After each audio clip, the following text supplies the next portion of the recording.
Ang susunod na programa ay rated PG. Patnubay at gabay ng magulang ay kailangan sa mga batang manonood. Alam mo, kung ano yung pinakakakaiba na dapat mong ipagtaka? Ano yun? Si Sheena. Di ba ang weird yung kinikilos niya?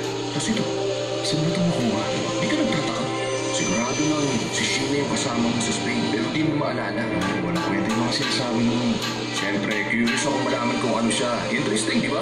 At aalamin ko ang sagot dyan. Tingin ko kung dapat na unang makalit kung ano ka talaga.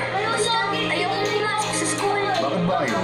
Pumapasok ako, bigla ako ng superpower. Nagiging invisible ako. Yung mga bata, hindi na ako nakikita. Bakit ka nila ginagano? Kasi hindi ako katulad ng ibang bata. Naiiba din ako. Siguradong ayaw din sa akin ni Andre.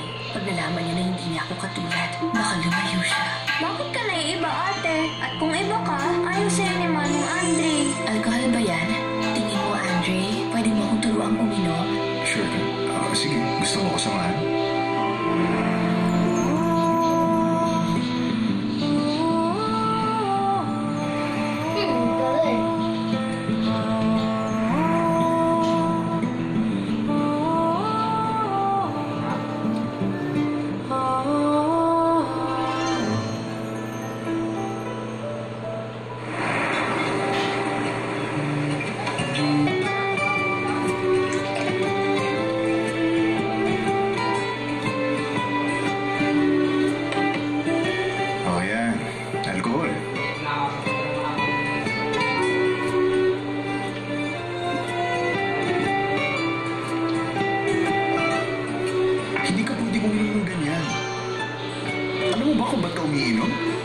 Simulan mo muna sa pag-cheers. Cheers? Ganito, taas ang baso.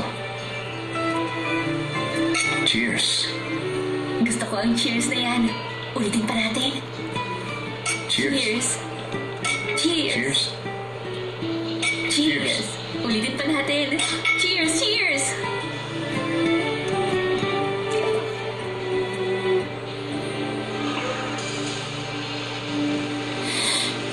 May octopus. Bakit ganyan ang itsura mo? Tayat na tayat ka na. Kasi dried yan. Kaya nga dried octopus. Ang sama naman ang magawa nito sa'yo. Mawawala silang puso. Niluto, hiniwa, tapos pinatulo. Paano nila yan nagawa? Kawawa naman siya. Paano siya nakamahilig sa sashimi? Where's it? Na doon. Tingnan mo. Kagaya lang ng alagang aso sa inyong mga tao. Hindi ko kasi kung ano sila kaamo. Sa aming mga tao? Bakit? Hindi ka ba tao? Talagang hindi. Hindi ka tao? Kung gano'n, ano ka? Ako? Sige.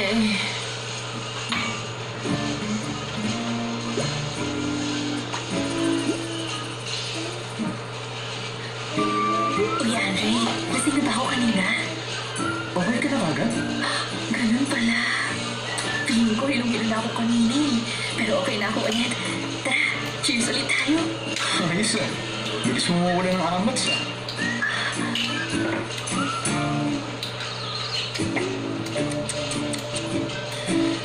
Sa totoo lang, maswerte ka na sa akin ka natutong uminom.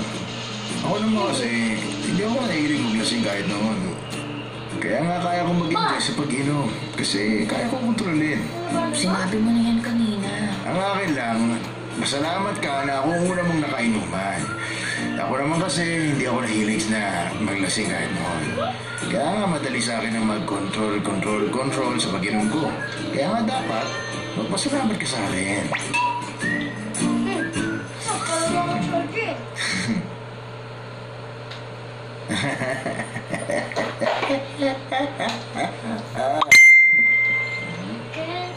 Uy, Andre.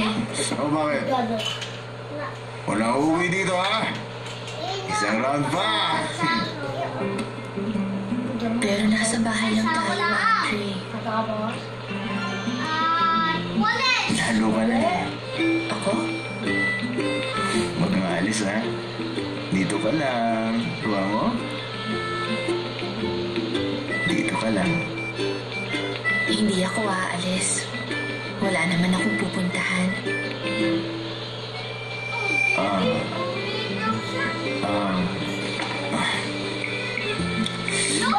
Subukan mo lang iwan ako sa phone mo. Ikaw sinibihan na kita noon. Pag nandito ka sa bahay, dito ka sa tabi ko. Kaya lang, hindi siya makaintindi. Ayaw makinig sa akin. Yung nga niya. Yung phone ko. Juan, saan ka punta? Diyan ka lang. Upo ka lang. Hindi na naman sumasagot. Ito, lagi niya dinided matawag ko. Sheena! Sheena! Sheena! Hindi kita binila ng phone para huwag mo ako sagutin, ha? Kasi...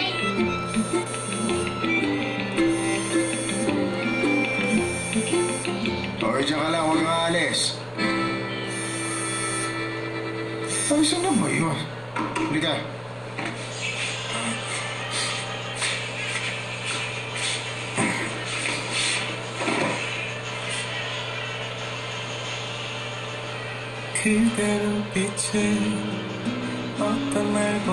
Dito ka lang. Bawal ka lumayo. Dito lang naman ako, Andre. Ang saya palang uminom ng alcohol.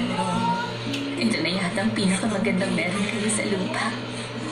Dito ka lang. Hindi kita katulad. Kahit gaano ka pa kakaiba. Hindi kita iiwan.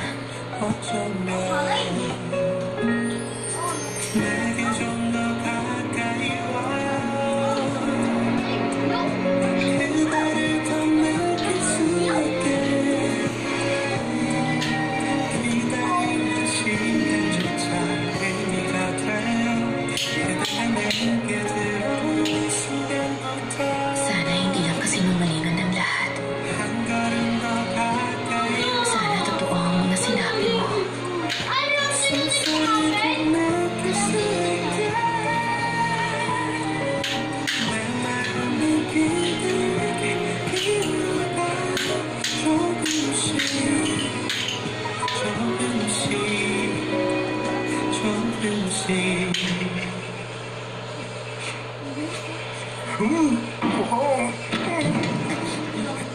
Hindi kaya mamatay na siya dyan? Pampitong beses na to. Parang nasa hukay lang ang isang paa niya, pero hindi yan. Yan ang ganda ng alcohol. Paano ba kayo nauwi sa inuman kagabi? Importante daw kung kanino ka matututong uminom. Eh, dapat sa akin ka ng patulong. Ang sabi sa akin ni Andre, alam mo kung ba't Dog Radyo ang nickname mo? Kasi para ka daw aso tuwing nakakainom. Oo, gano'n nga. Alam mo ba kung kanino natutong uminom niya si Andre? Estudyante ko yan.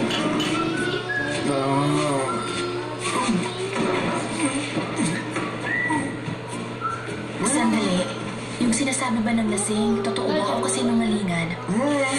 Siguro mga 50-50. Pero kung kay Andre siguro, wala yun. Puro kasinungalingan niya. Tuwing makikipag-usap si Andre ng lasing, isipin mo na lang, tuta ang kausap mo. Puro kasi kalokohan yan eh. Okay. Bakit? Ano bang sabi ni Andre?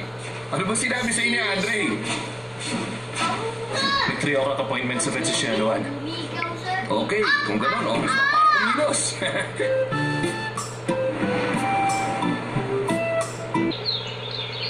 Honey! Honey! Ano? Mas okay ba to o yung kanina? Bakit? Nagpalit ka ba? Kasi parang, Ay, never mind. Salamat na lang. Manang! Manang! Palagay nyo, ha? Bagay, di ba? Parang pang Christmas lang ang dating. Ang festive. Mature ang dating ng cut. Pero parang old-fashioned ang dating. Bakit? Old-fashioned ba yung kulay? Pero ma'am, pwede niyo namang isuot ang kahit anong gusto niyo. Eto. Modern na ang dating. Bagay ba sa akin? Parang murahin kasi ang yari niyan eh. Isuot niyo na lang ang kahit anong gusto niyo. Ito, ano sa tingin mo? Bagay sa'yo yan. Talaga? Ay, buti naman. Oo, pwede na rin yan. Basta huwag mo lalagyan ng maraming accessories. Maganda na yan kung isang statement piece lang. Okay. Siguro yung magandang bracelet. Sa palagay ko. Mas maganda kung kwintas ka sa bracelet. Kwintas? Pero ikaw ang masusunod. Sawol! Sawol! Madam! Napakaganda ng umaga. Siguruhin mo buksan ang lahat ng mga bangha, ha? Para pumasok ang liwanag at mas sumarap ang masa. Ba, pwede pahiramin mo muna? Lahat po ba, madam? Teka. Mahirap ang gawin? Madam, kasi ako pa ba ang gagawa? Ano? Hindi po, madam. Ako po ang gagawa.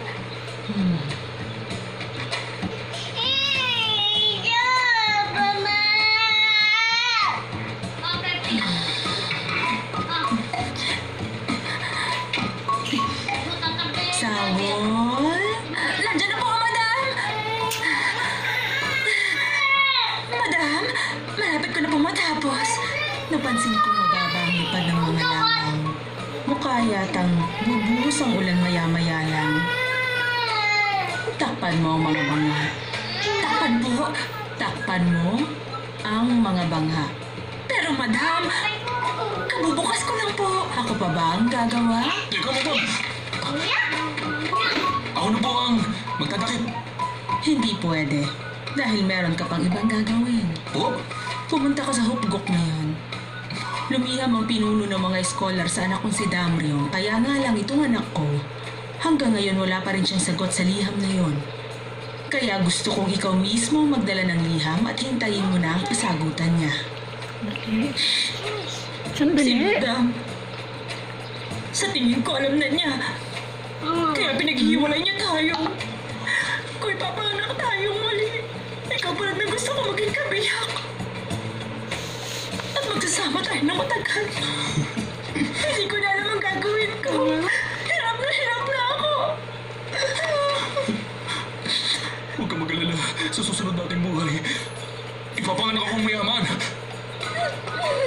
Ikaw, anong gusto mo pag pinanganak ka ulit? Ako? Oo. Gusto ko maging sawol. Tama ng bruhang yan. Ay, bakit lagi ko nalang ginagawa lahat ang sinasabi sa akin ng manang na yun? Pero laging tama ang sinasabi niya. Nakakainis sa tuloy. Anong oras kaya siya darating? Yung guest from Dubai. Oo, di ba sinabi ko na yun sa'yo? Hindi sa walang pera yung tao yun. Ang business principle niya... Ang dress mo! Magpalit ka! Dapat agad dito!